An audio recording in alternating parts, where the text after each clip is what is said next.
आपने कभी सोचा है कि क्या भारत में भी तूफान आ सकते हैं? ये सवाल कई लोगों के मन में आता है, खासकर जब हम अमेरिका जैसे देशों में आए भयंकर तूफानों की खबरें सुनते हैं। नमस्ते दोस्तों, आज हम जानेंगे कि क्या भारत में बवंडर का खतरा है।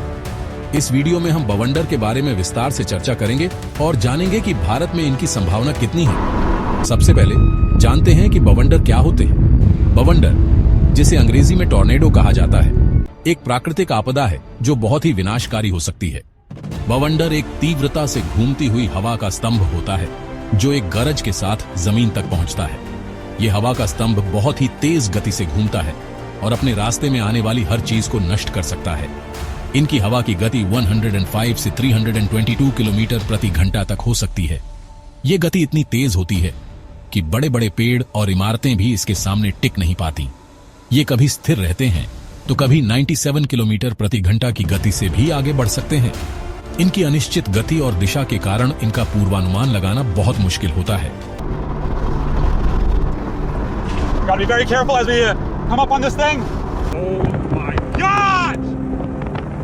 भारत में बवंडर कम ही आते हैं, लेकिन हाल के वर्षों में इनकी संख्या बढ़ रही है। ये एक चिंताजनक बात है, क्योंकि भारत की जनसंख्या घनत्व और बुनियादी ढांचे की स्थिति को देखते हुए बवंडर बहुत ही विनाशकारी हो सकते हैं। खासकर पूर्वी राज्यों में जैसे पश्चिम बंगाल, ओडिशा और झारखंड में प्री मॉनसून सीजन के दौरान इनकी संभावना ज्यादा होती है।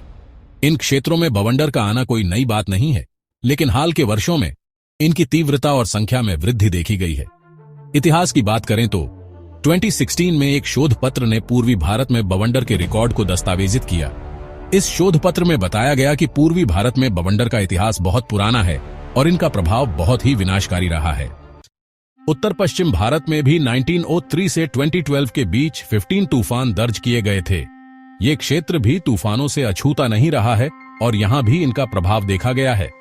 इनमें से 12 तूफान 1976 और 2010 के बीच आए थे। ये दर्शाता है कि तूफानों का आना कोई नई बात नहीं है, लेकिन इनकी आवृत्ति और तीव्रता में वृद्धि हो रही है। अब जानते हैं कि ये बनते कैसे हैं।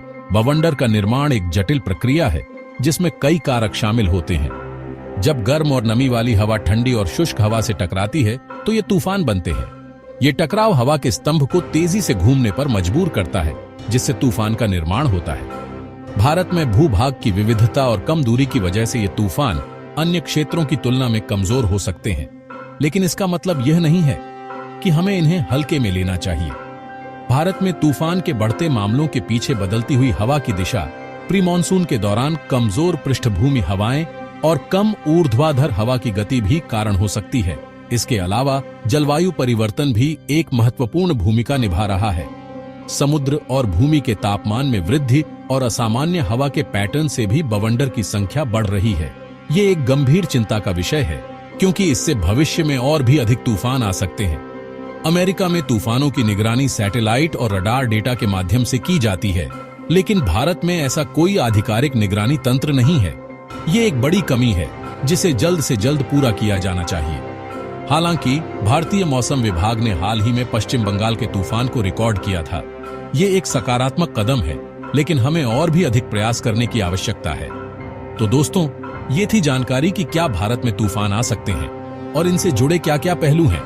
उम्मीद है कि आपको ये वीडियो इन्फॉर्मेटिव लगी होगी। इस वीडियो को लाइक और शेयर करें और चैनल को सब्सक्राइब करना ना भूलें। धन्यवाद।